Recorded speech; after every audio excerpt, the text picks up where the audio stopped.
This is a video of me going over the 12.1 through 12.3 quiz review. It says, use the following information to answer questions 1 through 4. A bag contains 7 tiles lettered A, L, G, E, B, R, A. You randomly choose a tile from the bag. Find the probability of A or G. Are these events mutually exclusive or inclusive? Well, there's no overlap in pulling an A or a G, so these are going to be mutually exclusive events. So that we can go ahead and circle and say that that's true. I'm going to go ahead and write this probability. So this is the probability of A, or, and we got that U for the or, G. So I want to write it the way that you guys might see it. So we want to go ahead then and find how many A's there are. And I notice that there's an A here and an A here. So that's going to be 2 over the total number of letters, which is 7. And then it asked me for a G, and I've only got 1 G here. So we're going to add 2 sevenths to 1 seventh. Again, we have a common denominator, so we're just going to add across the top 2 plus 1, which is 3 sevenths. Number 2 says you randomly choose a tile from the bag. What is the probability you choose an E or a vowel? Are these events mutually exclusive or inclusive? Now, these events are going to be inclusive because E is a vowel. So I'm going to circle inclusive here. So again, we're going to write the probability of an E with or a vowel. So that's our probability, E or a vowel. So the probability of an E, let's go ahead and erase this up here. We only have 1 E, so that's 1 seventh. And then we're going to add to it the probability of a vowel. So we have A, E, and A. So there's 3 of those, so we're going to add 3 sevenths. Now, the problem here is we have the E represented in both of those groups. So we need to subtract it because we can only represent it once, otherwise it's overrepresented. So 1 plus 3 is 4, 4 minus 1 is 3. So our answer is going to be 3 sevenths. The probability of getting an E or a vowel is 3 sevenths. Number 3 says you randomly choose a tile from the bag, replace it, then choose another tile. What is the probability of choosing a B then a consonant? Are these events independent or dependent? So on this one, again, let's write our probability. So our probability this time is going to be an and statement. So we got the probability of B and a consonant.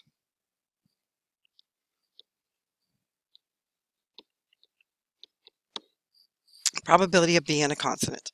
So B is a consonant, but it says that we're replacing it. So on this one, if it says independent, dependent, then we know for sure that this is an and statement and we're going to multiply. So we're not really worried about the overlap here. So this one is going to be independent, okay? So, because when we pull it, we replace it. Y'all notice this replace it right here? So that's really our key word in this phrase, or in this problem. So, the probability of us pulling a B, pretty sure there's only one of those. Yep, right here, the B. So that's going to be 1 seventh, and then we're going to multiply that times our probability of pulling a consonant. Well, B is one of our consonants, yes, but we've got some other ones, L, E, and A. So this one's going to be 4 sevenths. So when we multiply 1 seventh times 4 sevenths, we multiply across the top and across the bottom. So 1 times 4 is 4, and 7 times 7 is 49. So our probability of getting a B and a consonant is 4 over 49. Number 4 says you randomly choose a tile from the bag and do not replace it. Then randomly choose a second tile. What is the probability you choose an L, then a vowel? Are these events independent or dependent? Well, again, it says that we do not replace it, so this is going to be a dependent event because what we do second was affected by what we did first. So what is the probability you choose an L? So algebra, I'm going to write it up here, A, L, G, E, B, oops, sorry, B, R, A. So we only have 1 L, so that's going to be 1 seventh. And then what's the probability that we, if we don't replace it, we pull a vowel. So let's look at our vowels. We got an A here, an E here, and an A here. Now, the challenge is, or what we need to remember, is that we didn't replace it. So we don't have 7 left in the bag anymore. We only have 6. So this is going to be multiplied by 3 over 6 because we took out that L and we didn't put it back. So here we're going to multiply 1/7 times 3, 6. So we multiply the 1 times the 3, that's 3. And the 7 times the 6, that's 42. And remember, anytime we do these, you want to go ahead and check and see if you can reduce this. And when you can, it is 1 over 1/14. So it's 1/14, sorry. So number 5 says, what is the sample space for tossing a coin 3 times? So here we're going to have to look at what happens every time we toss it. So if we toss the coin 3 times, we could get heads, heads, heads. Then we could get heads, tails, heads. Then we could get heads, tails, tails. Now, if I start changing the first one now, then we could get tails, heads, tails. We could get tails, heads, heads. Let's see what else I got. Then if we put 2 T's at the front, then we could get tails, tails, heads. And we could get tails, tails, tails. So let's see how many that is. I think that should be 1, 2, 3, 4, 5, 6, 7. 1, 2, 3, 4, 5, 6, 7. I think there's one I forgot. Let's see, what did I forget? Heads, heads, tails. Oh, that's the one I don't have. Heads, heads, tails I don't have. So when you do this, just make sure you have every combination of the 3. So you could get heads and then the other 2 combinations, and tails and the other 2 combinations, and then if I have heads, heads, what is the 3rd combination? So yeah, that's all of them. Then it says for number 6, what is the sample space for rolling a dice? Well, this one's a little easier. We know that it's 1, 2, 3, 4, 5, and 6. So those are our sample spaces. So basically, what are our potential outcomes when we do what they're asking us to do?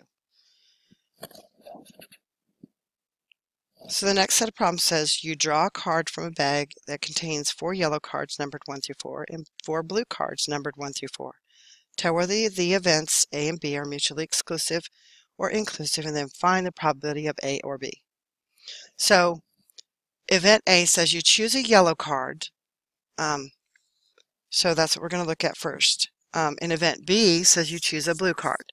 So if we choose a yellow card, the question is, does it affect the blue card? So this one, I would say, is mutually exclusive, because if I pull a yellow card, it doesn't affect the blue card. So this is mutually exclusive, because when I pull these separate cards, one doesn't affect the other. So we got 4 8s here plus 4 8s here because we had 4 of each. So again, this is 8 over 8. So that's going to be 100%. Number 8 says you choose a blue card and you choose a number 3 card. Now this one's a little different. We do have, so this one's actually going to be inclusive because we have a blue card that has a number 3 on it. So I'm going to put IN here, INC, okay? That's inclusive. So again, when we choose the blue card, we have 4 8s, right? There are 2 number 3 cards because we have a yellow number 3 and a blue number 3. So we're going to say 2 over 8. Now, the deal here is, though, we have a blue card that is a number 3. So we have to subtract that. That's our overlap. Remember, any place where something's in both groups, we have to subtract that. So 4 plus 2 is 6, minus 1 is 5. So our answer here is 5 over 8.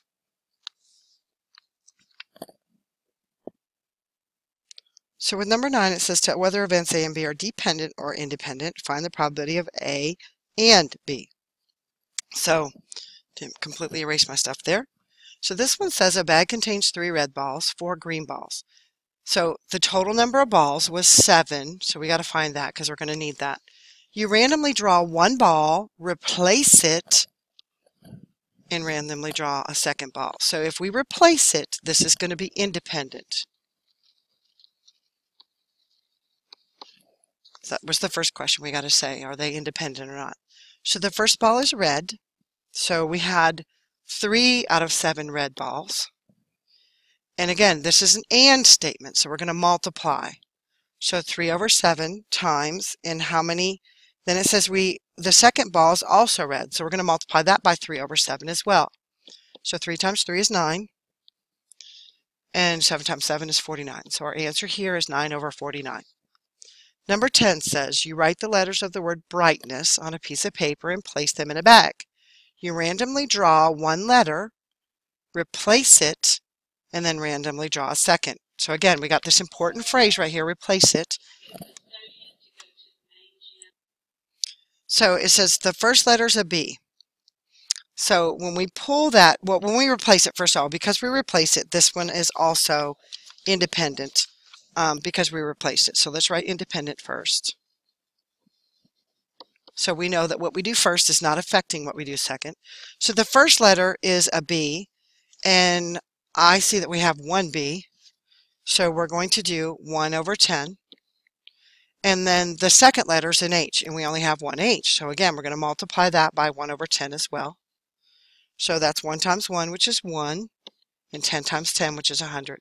So our answer here for what's the probability that we get a B and a B and an H, is 1/10 times 1/10, which is 1/100th.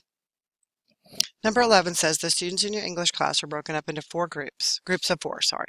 Each group is assigned a project, and the groups will present the results of the project on Wednesday, Thursday, and Friday of the following week. In each group, one person will be chosen to present the results. What is the probability that your group will present your results next Thursday and you will be chosen as the presenter? So when we read this problem, we need to think through what they're saying. First of all, it says that the English class is broken up into 4 groups. Each group is assigned a project, and we're going to then present our projects on Wednesday, Thursday, or Friday. So the day of the week that we're going to represent is one of the 3 days of the week. That would be Thursday. And again, this is an and statement. What is the probability that your group will present the results next Thursday and you will be chosen as the presenter? So Thursday is a 1 in 3 chance, and then that I'm the presenter is 1 in 4. So we're going to multiply that again because it's an and statement. So we multiply across top, 1 times 1, which is 1. 3 times 4, which is 12. So there's a 1/12 of the chance that I'm going to be the presenter on next Thursday. So the next set of problems says, using a standard deck of cards, find the following probabilities when picking only one card at a time. So this U means or, so or means we're going to add. So we've got 4 over 52 because there's 4 6s in the deck, and there's also 4 queens in the deck. So that's 4 plus 4 over 52. That's going to give us 8 over 52, and that can be reduced to 2 over 13. And remember, you always want to reduce your numbers. Okay, so the next one is a red or a black. So again, the probability of us getting a red is 26 over 52, and we're going to add to it, again, this is our or statement, blacks, which are 26 over 52. So that's 52 over 52, which means we have a 100% chance of getting red or black. I think we all knew that. Okay, so our next one is face or king. So there are 12 face cards in a deck. Face cards are king, queens, or jacks. And because we have 3 of those and 4 suits, is 3 times 4, which is 12. And then it says, or a king. So on this one, we need to think about this one a little bit because there is a face card that's a king. So a king is a face card, basically. So we have 4 kings. So we do have some overlap here. So one of our faces, not one of our faces, but 4 of our face cards are kings. So we're going to subtract those 4 because they're represented twice. They're represented in our face cards here, and they're also represented there. So that's actually just going to give us 12 over 52. Now if we reduce that, that gives us 3 over 13. That was our final answer. So number 5, this is a prime. So if you see it with this little c next to it, or it has p prime next to it, then we're going to actually, this is the probability that we did not choose a 4. So we want to go 1 minus 4. There's 4 4s in a deck of cards. So 1 minus 4 over 52. Now the way I like to do this is make this 52 over 52. And then subtract the 4, because 1 is the same as 52 over 52. So when I do that, I get 48 over 52. And then we're going to reduce that. And when we reduce it, it's going to be 12 over 13. And if you guys recall on your calculator, if you just divide 48 by 52, push math in 1, then it will reduce it for you. So next we have number 16, 17, and 18. So it says you draw one card, keep it, and draw another. So this keep it right here tells me that this is going to be a dependent event. And I know it's going to be dependent because we have an and sign. So that upside down, or I will just call it looks like an N to me. So let's use and here.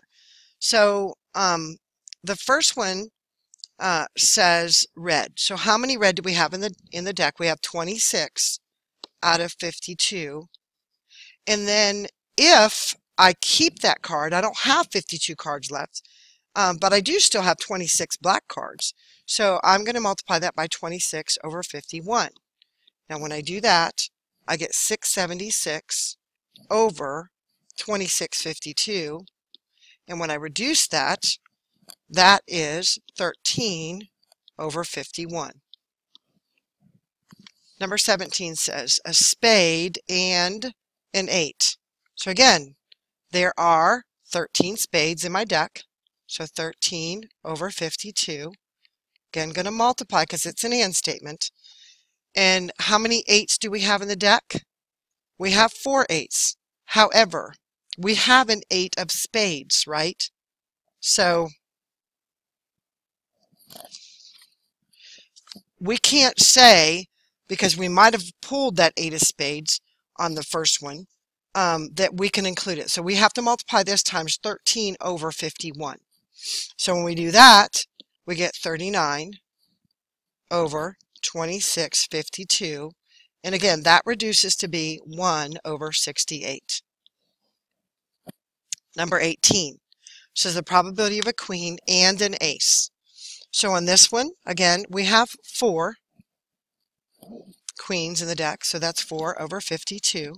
Again, we're multiplying because it's an and statement. And we have 4 aces in the deck. Again, we took one out. We didn't put it back. So this is going to be 4 over 51. We're going to multiply across the top and across the bottom. When we do that, we get 16 over 2652. And when we simplify that, we get 4 over 663. So number 19 says, in a survey, 30 students were asked to pick 1 or 2 of their favorite colors from a list of 3. Use the Venn diagram to answer the following questions if a student is chosen at random. What combination of colors was not chosen by any students? So what we're looking for here is what colors don't overlap. And I immediately noticed that the orange does not overlap with the pink. So we're going to write orange and pink up here.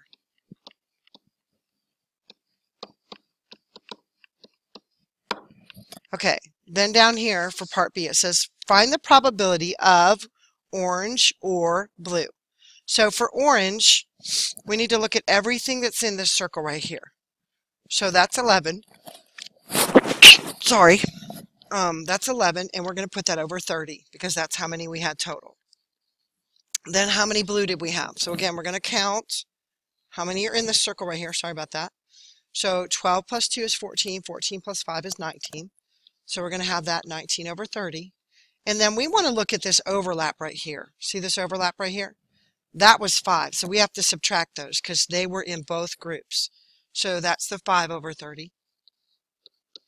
So 11 plus 19 is 30. 30 minus 5 is 25. So this is 25 over 30. And again, we have to write this in reduced form. So we're going to get 5 over 6 here because both of them are divisible by 5. All right, so find the probability of blue and pink. So let me erase this up here so we can see better. So our probability of blue right here. Now we already found that one, so that's 19 over 30. 19 over 30. And then our pink, and that looks like it's going to be 7 over 30. because 2 plus 5 is 30. 7 over, I'm sorry, 2 plus 5 is 7.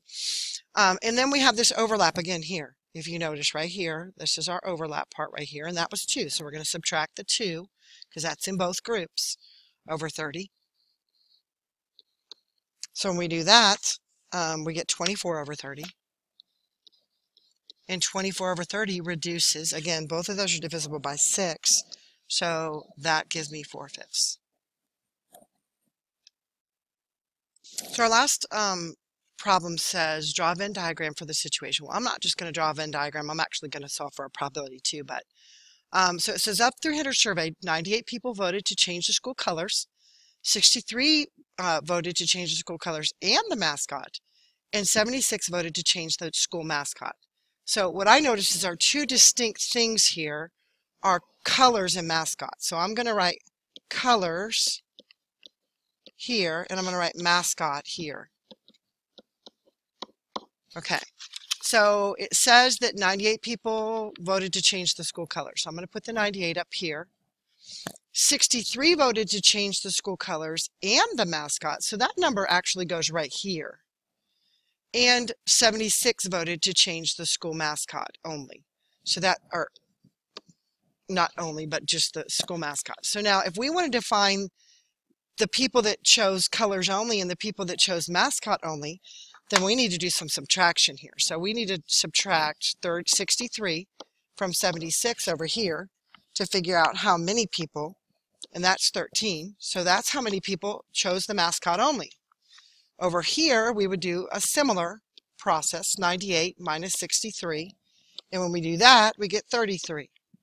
So this would be our Venn diagram. And if we wanted to find out how many people were outside of this whole thing that didn't choose either, that were surveyed, we could add up the three numbers and find out how many people didn't choose any of them. Okay? So, but if you were to ask me, what's the probability that someone chose the mascot, sorry, see, can't write today,